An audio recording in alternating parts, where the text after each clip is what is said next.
9 जिलहज के रोजे की फजीलत बहुत आई है। उसका सवाब क्या है?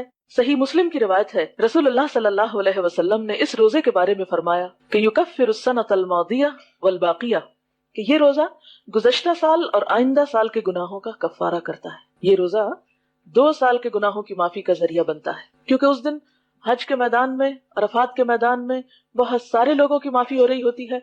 तो हम भी एक छोटी सी इबादत करके उनके साथ शरीक हो जाते हैं, हम आहंग हो जाते हैं। जिस रोज हाजी हज करते हैं, अरफात के मैदान में सबसे ज्यादा लोगों की बख्शिश होती है, बेशुमार लोगों की गर्दनें आग से आजाद होती हैं।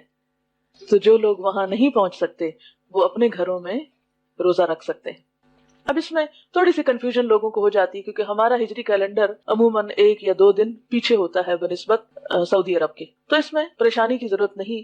जैसे नमाजों के औकात अपने अपने मुल्क के अलग हैं, इसी तरह बाकी तारीखें भी अपने अपने मुल्क के एतबार से वैलिड है।